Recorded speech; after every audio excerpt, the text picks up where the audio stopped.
Yeah, back once again, Trey, with another Fish Out of Water request reaction. I appreciate y'all being here with me, but you know what we're here for.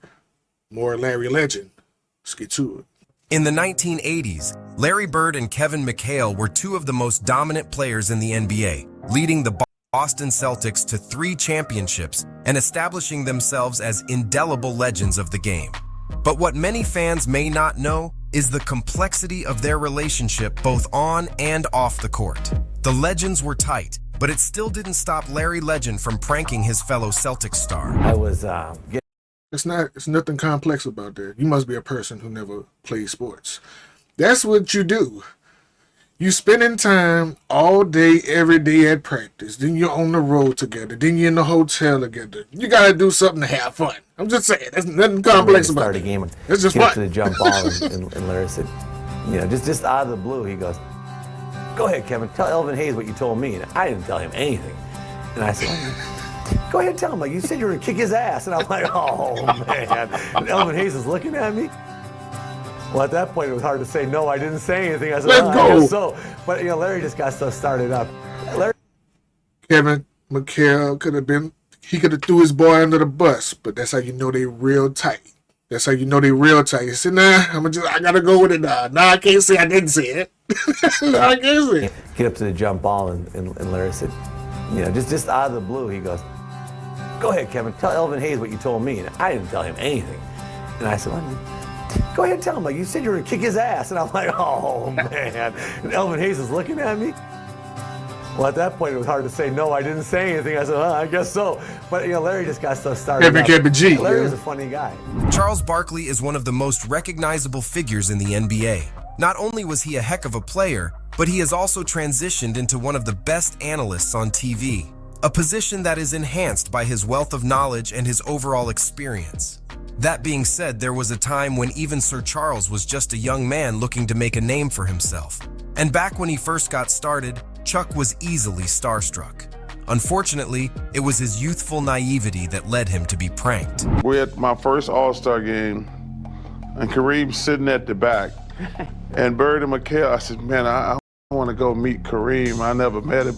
They said, "Go back there and say hello to him." I walked back, and he's back there reading. And I said, "Hey, Mr. Jabbar." He looks up. "I'm reading." I said, "Okay." I turn around, McHale and Bird are laughing their ass off. They knew it was the setup. Okay. Y'all got me good. Yeah. In Spike Lee's 1986 film, She's Gotta Have It, Don't Mars interrupt Blackman, him. a character played by Lee himself, refers to Larry Bird as the ugliest SOB in the NBA. This line caused some controversy at the time, with some people accusing Lee of racism. Lee later defended the line, saying that it was simply a reflection of Mars's character, who is known for his blunt and often offensive remarks. Lee also said that he respected Bird's playing ability, even if he didn't find him attractive. In 2022, Lee spoke on meeting Bird for the first time and the anxiety he had before meeting the legend. I tell a story about Larry Bird. My first film, my character, Mars Blackman, is having a discussion about basketball. The white boy's bad and you gotta give him credit. And my character said not a nice thing about Larry Bird. He's the ugliest motherfucker in me, that's what he is. For the first time, Capital One commercials. It's apparent. He's got a name, Larry Bird. Hey, guys. Larry Legend. Hey, who's that? My bracket buddy, Charles Barkley. First, Larry Bird. I'm like, oh man, Larry. So I was really nervous. I made a point that when Larry comes to the set, I'm gonna go to his trailer. So I knocked on the trailer. It was just him alone. I said, "Mr. Burke," I come in. I was nervous. And I said, "Larry, I apologize for anything, that you might have taken offense to." He said, "Spike, man, forget about that, man." And we dapped up.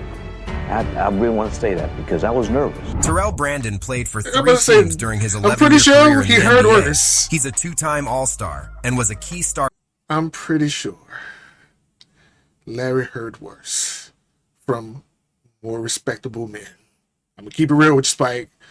Ugly man calling me ugly wouldn't offend me. On 3 NBA franchises before a series of injuries ultimately forced him to play his last game at 31 years old. Brandon was selected 11th overall in the 1991 NBA draft by the Cleveland Cavaliers. After a strong rookie season, Brandon was named to the NBA All-Rookie team. He spent his first 3.5 seasons as the backup to all-star point guard and Cavs legend Mark Price. In 2021, he recalled how badass Larry Bird was on the court, even at the end of his legendary career. Bird is a psychologically assassin. In what way, though? We was up one. He said, "Who's guarding me?" As we come out of timeout, I says, "Craig Elo." He said, "Why you got that white boy on me?" "Don't put no white boy on me." He said, "I'm gonna go over here and I'm gonna get in the corner. Dennis Johnson gonna pass it to me and I'm gonna hit the last second shot and it's over." I told Joe Wilkins, I said, "Hey man, listen, the ball is going to Larry Bird. Everybody knows the ball's going to Larry Bird. Do whatever you can. Craig, Gerald, just cover him." He hit the shot on him, was jumping on right. He was getting him off of him like this. He walked off and said, "Legend." Larry Bird, man. Larry Bird was a highly anticipated rookie when he joined the Boston Celtics in 1979.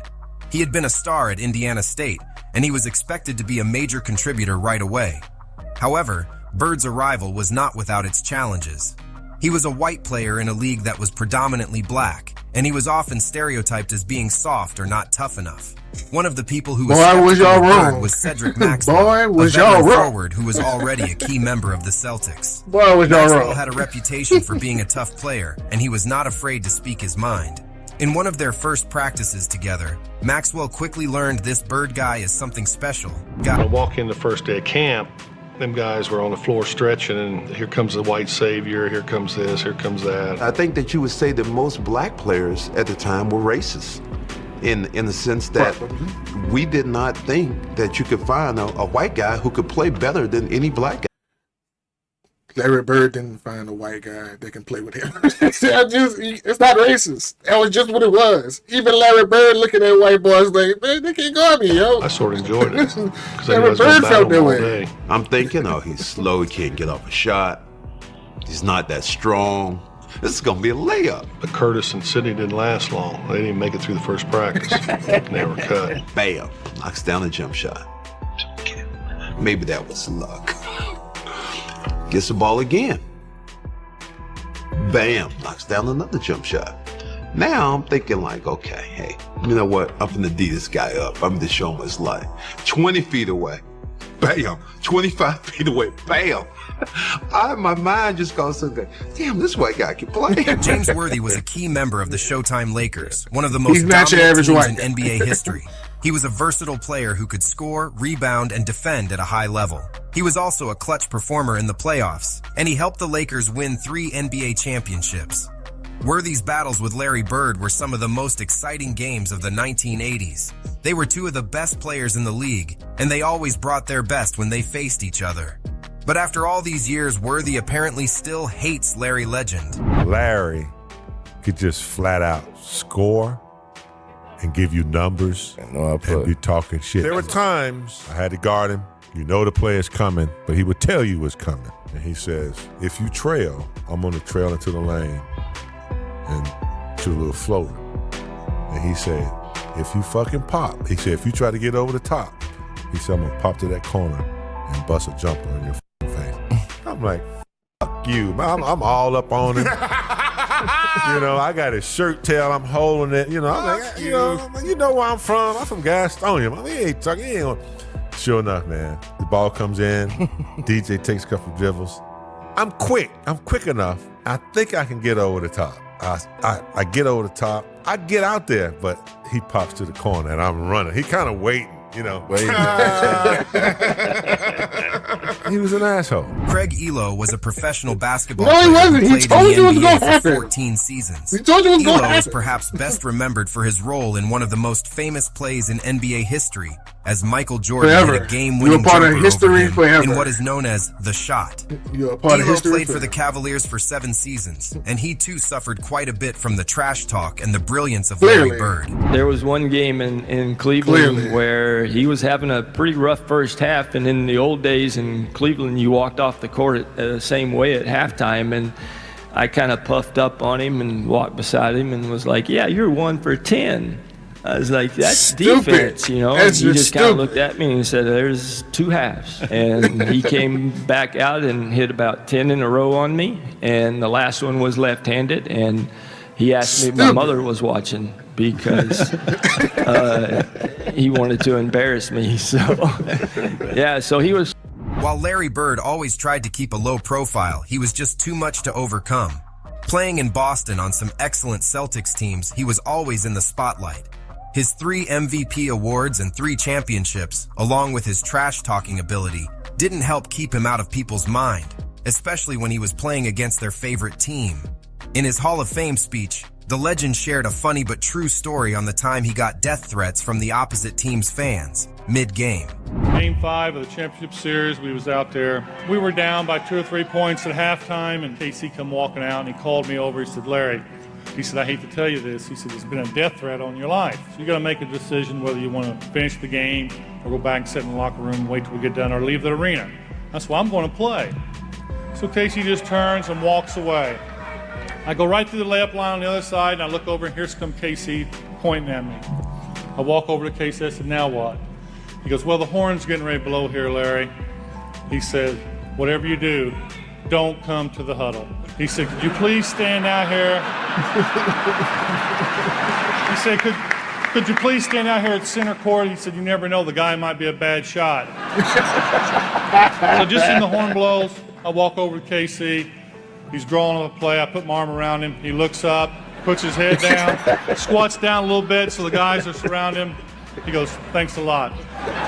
Bird was part of the Pacers front office from 1997 until 2022 when he stepped down from an active role. During his time there, Pacers players must have been in awe when he was around. In 2022, Lance Stevenson, who played for the Pacers for 7 seasons, has added another story to the great Larry Bird legend. By Lance, during an Indiana Pacers practice, 60-year-old Larry Bird decided to show off his shooting stroke right in front of his young players. So we look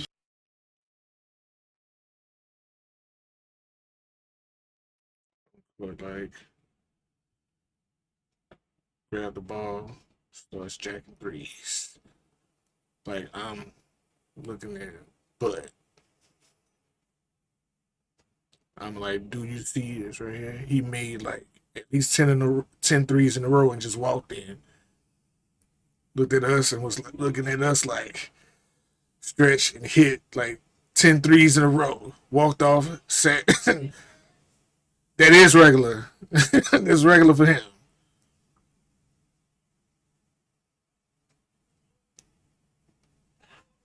That is nice. Apart from being an elite scorer, Larry Legend was also known for his superb trash-talking skills. Bird was so gifted that he would often tell his defenders exactly how he planned on scoring, and would end up pulling that exact same move.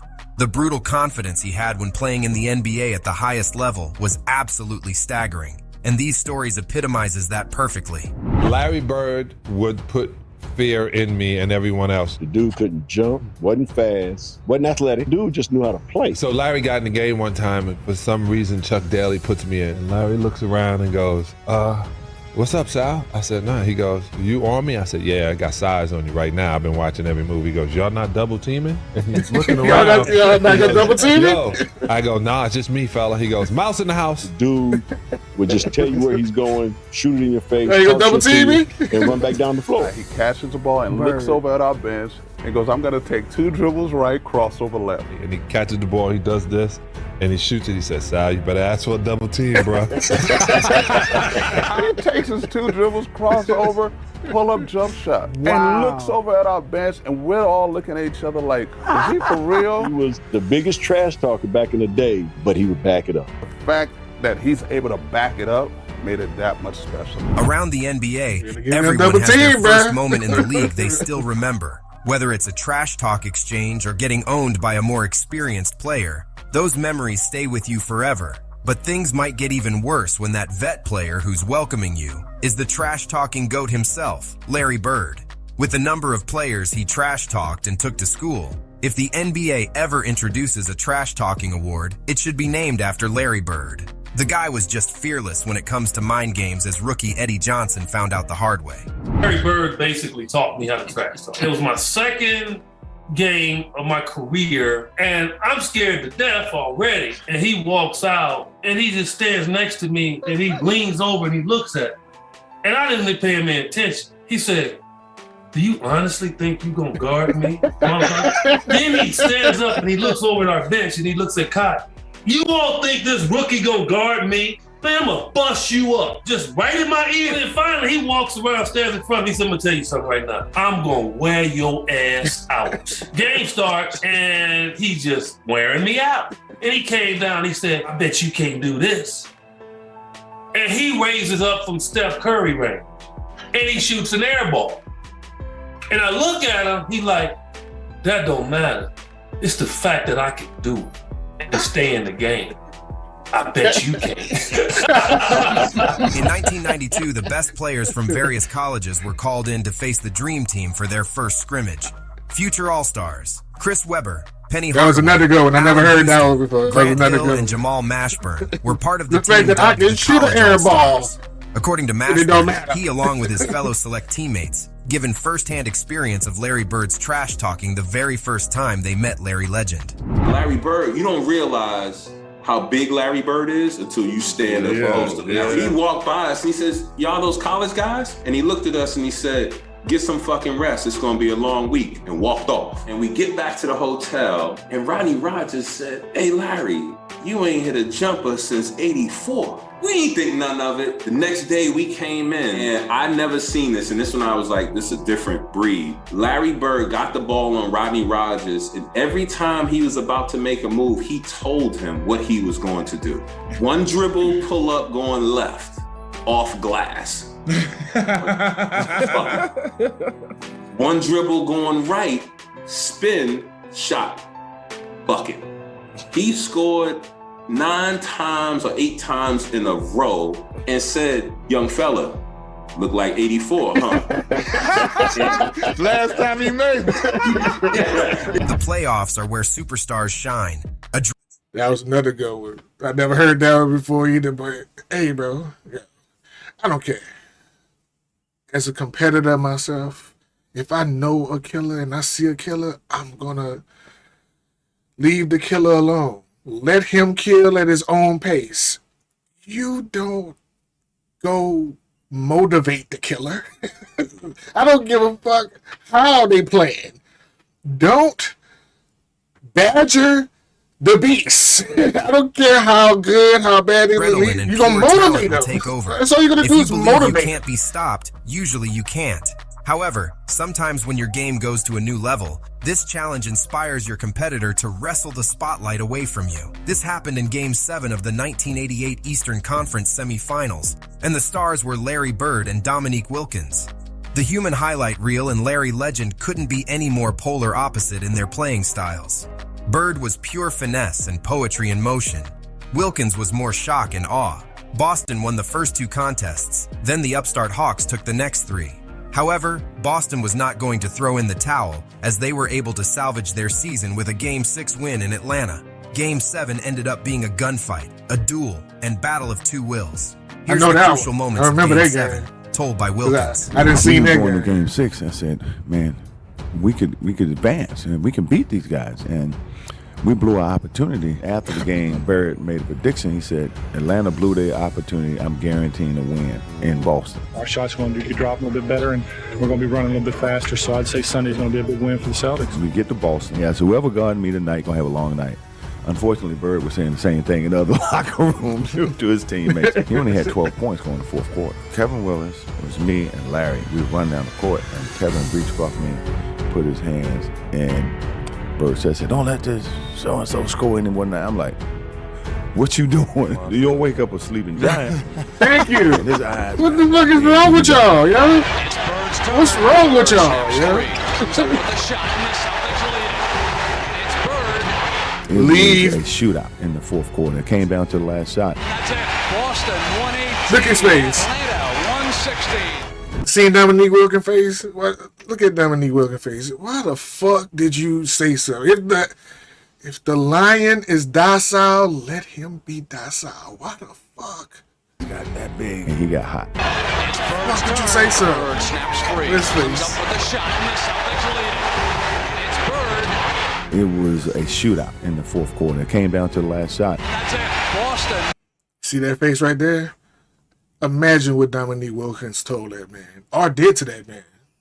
Imagine. Because I could only imagine. That's the face of a man waiting until I get my hands on this. 118, Atlanta, 116. In the 1980s, Wilkins and Bird, two of the Why would you greatest say players in something? NBA history, engaged in an exciting rivalry. The two players, who played in different ways, were equally dominant on the court and contributed to numerous memorable plays and deep playoff runs by their respective teams. But despite their strong battles on the court and early difficulties, Wilkins and Bird respected one another as rivals. This wasn't the case early in Wilkins' NBA career. Rookie Wilkins had to earn the respect of Larry Legend.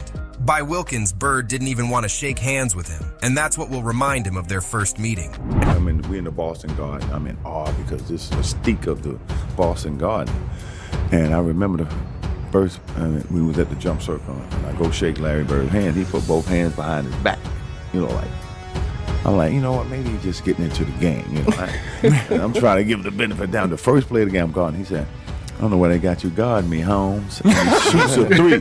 And I wasn't mad he made the three. I thought, this son of a bitch just called me Holmes. Oh, man, I was so mad. So I'm coming down the left side, and I go up in the fast break, and he comes out, and I'm pumping it behind my head, and he jumped. They find Wilkins. Look out. I said, I got him. Boom. He's sitting down on the ground. I'm pointing like this. He said, hey, Rook. I'm like, what? He said, I like you. You got balls. But I'm still getting 40 on your ass.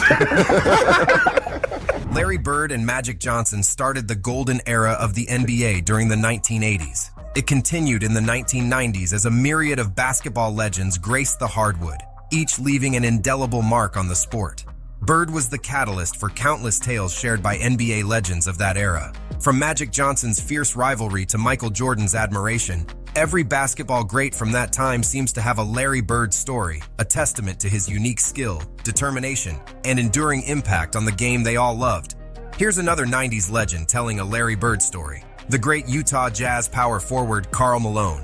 I remember I never heard this sitting on the bench watching Kevin McHale and Larry Bird. And Larry Bird did something. To me, I'm still marveled at this. And he got so many people. It was a timeout. And one of our teammates, Bart Kofold, had a camera. Right. He's taking pictures. So Larry Bird came over there and looked at our bench.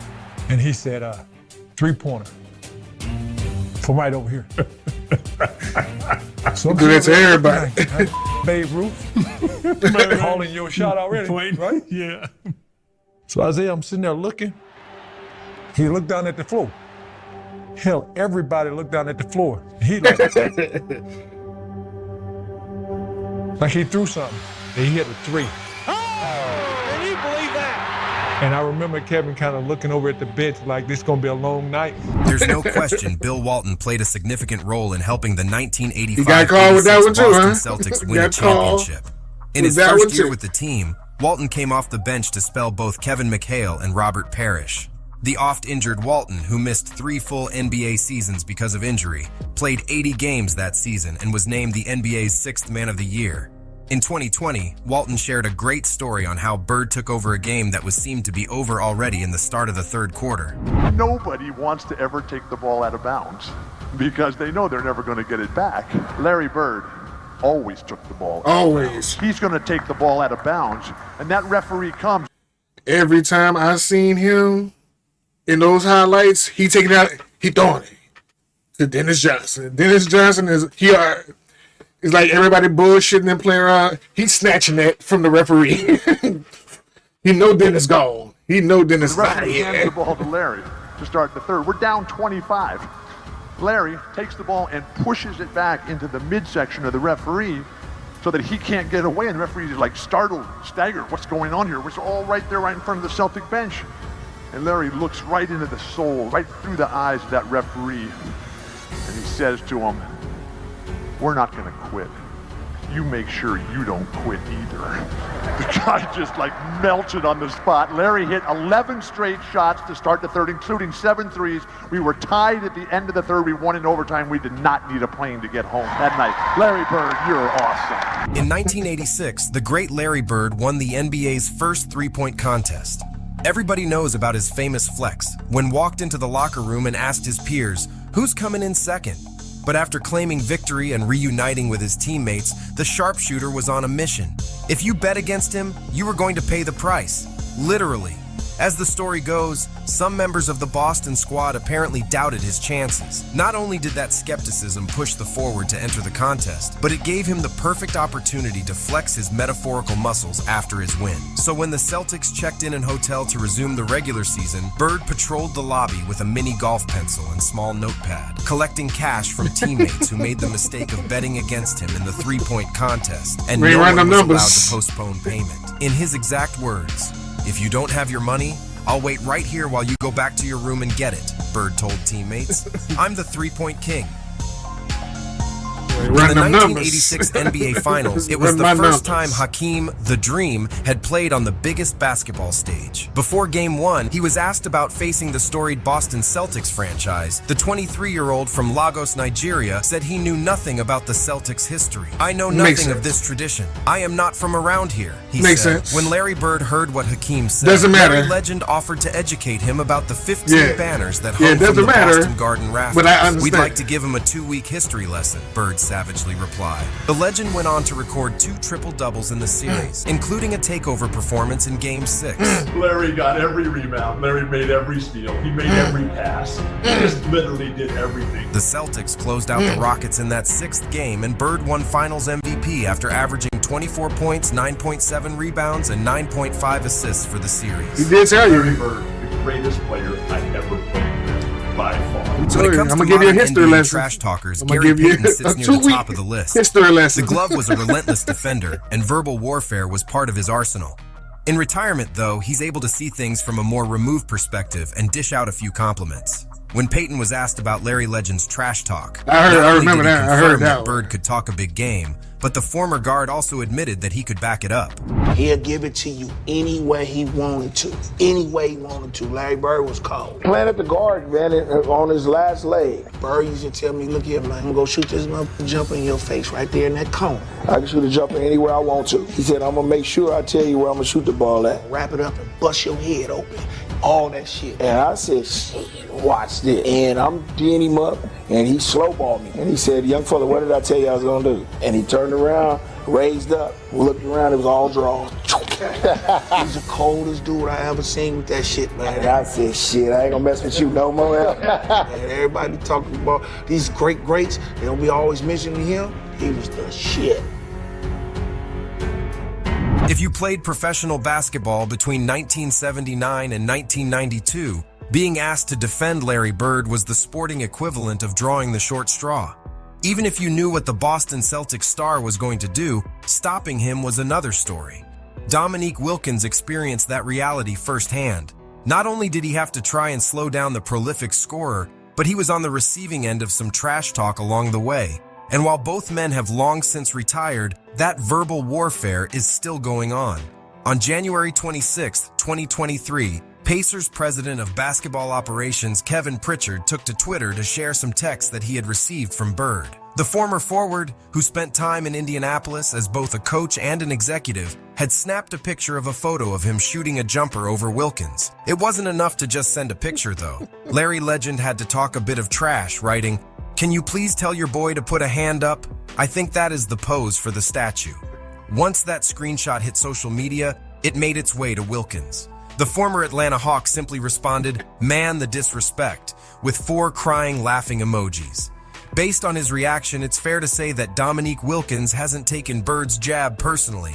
At this point, he probably knows what it's like dealing with Larry Legend. When Reggie Miller was a rookie, he did his best to psych out the great Larry Bird and failed miserably. Luckily, this didn't stop Miller from having a storied NBA career. He was even fortunate enough to play for Bird from 1997 to 2000. When Miller entered the league in 1987, Bird and the Boston Celtics were already legendary. They had won 3 NBA championships in the 1980s, and Bird was the MVP 3 years running. Miller didn't seem to care about any of that. In a snippet from his book, I Love Being the Enemy, Reggie recounts his story of razzing the legend. A close game between the Celtics and Pacers was coming down to free throws. With only 20 seconds left, Bird was fouled and sent to the free throw line. To distract him from making the shot, Miller tried trash talking. Bird, irritated by the Miller whispers, turned his head to look at Miller. "You got to be kidding me, Rook. You got to be kidding me," he said. Bird hit the first free throw and continued on his rant. Rook, I'm the best shooter in the league right now. In the league, understand? And In you're the up here league. trying to say something? After he easily In hit the the next league. shot, Miller said he felt like an idiot trying to get under the skin of the great Larry Bird, especially in front of Bird's teammates who found the whole scene hilarious. Even after his retirement, Bird was a terrific league. shooter, and many years after hanging the boots, the legendary small forward still knocked shots, surprising former and current players. During his time as the president of basketball operations for the Indiana Pacers, Bird once shocked Paul George and the rest of the team when he made 15 straight shots while wearing a suit. During a He's Q&A natural. session with He's Slim, natural. George recalled He's a how natural impressive shooter. Bird was. He's By a George, natural Bird shooter. picked a ball up that had rolled over. He rolled up his sleeves and made about 15 in a row and just walked out like nothing just happened. PG also told it was the craziest thing he's ever seen, and that him and his Pacers teammates were speechless, and they didn't know whether to keep shooting or just to end practice. In 2023, George again talked on the Celtics legend. This time he told a different story while doing a Podcast P episode. We had a tight relationship. He's in front office though when you were there, right? Yeah, he was in front office. Crazy Larry's story. It was after practice, right? And we were shooting around and he's walking out. To this point, I've never seen him play. Like, I've never seen him shoot. I always had this vision of him from, YouTube videos and old clips like that. We're shooting and he's like walking out of the gym about to leave, but the ball rolls over to him. So he picks the ball up, bro, shoots that motherfucker cash from 3, and he's in slacks, button down. Right. He got his loafers on. He could have that up and airballed, and then I would have just had this whole different mindset about who he was. Right. No, I wanna let you know who I am. Yeah. Did he say anything to you after he made No, it? bro, cash No. that motherfucker, bro. Wanna let you just know who I walked am. out, like didn't say I'm shit. him. Just walked out of the gym. I am who I am. I am Yeah, who I am. I'm him. Bird, mother- For a guy who's I'm always him. at a disadvantage due Don't to get his it lack twisted. of athleticism, I'm Larry him. Bird was one confident dude. He would often seek out the toughest defenders, who are almost always the most athletically gifted players in the NBA. As Charles Barkley told numerous times, Bird used to call out coaches and players for assigning a white player to guard him mid-game. But Bird didn't talk trash to you, Oh did he? my God, Bird talked trash to everybody. I remember him, he was cursing under his breath. And I asked him, I said, Larry, what's going on with you? He says, you guys are being disrespectful to me. And I says, what are you talking about?